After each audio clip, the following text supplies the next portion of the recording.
In this problem, we are given that the cosecant of the angle beta is -3, and it tells us that beta is between 3 pi over 2 and 2 pi. So it's a roundabout way of telling us the quadrant. And then we need to find the remaining 6 trigonometric functions. When we do problems like this, remember there's always 4 steps. First, figure out what quadrant you're in, draw the angle and the reference triangle.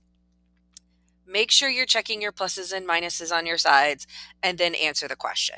So let's figure out our quadrant. So 3 pi over 2 and 2 pi. We know that our angle beta is between those. Well, where is 3 pi over 2? That's down here. And then remember, this is angle 0 or 2 pi. And it's saying beta is between those. So what is it telling us about our angle beta? It's telling us beta is in quadrant 4. It's just kind of a roundabout way to say that. So we're going to connect our terminal side to the x-axis and draw our reference triangle. The reference angle theta is sitting next to the origin and the x-axis in this triangle. Now, next little tricky part. They didn't give us a sine, a cosine, or a tangent. They gave us cosecant.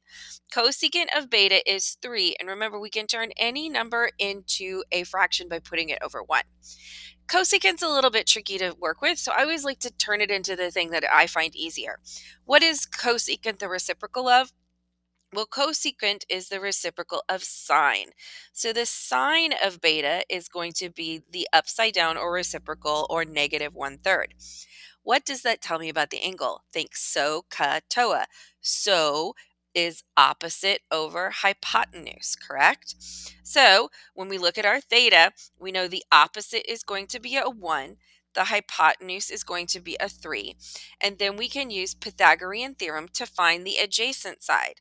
So 1 squared plus the adjacent side squared is equal to 3 squared, or the adjacent side is equal to 9 minus 1, or 8.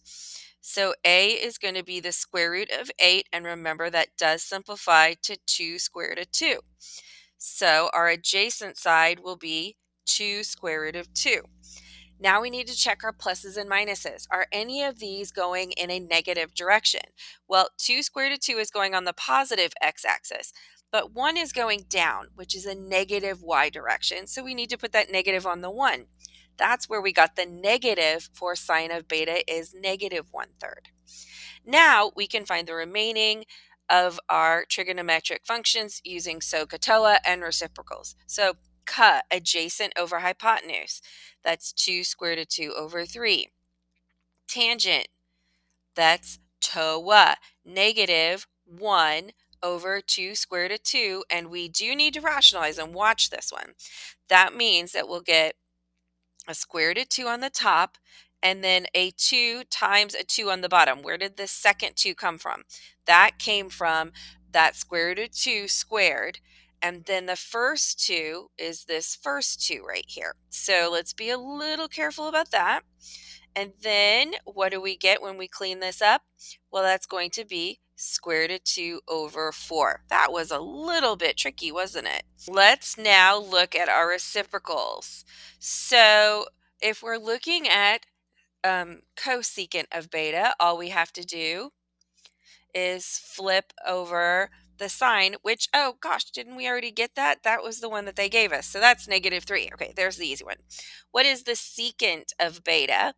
Well, this one's going to be tricky again. We need to reciprocal, and we get 3 over 2 square root of 2, which is going to be 3 square root of 2 over 2 times 2, or 3 square root of 2 over 4. Gosh, that one was really tricky, wasn't it? Now, let's look at cotangent. Remember, when you're reciprocaling something that you've rationalized, don't do this one, because then you're just going to have to rationalize it again. Go back to the beginning. What was the first thing that you wrote down before you rationalized? That's the thing you should flip over, because when I flip this one over, the square root's in the top and everything's cool.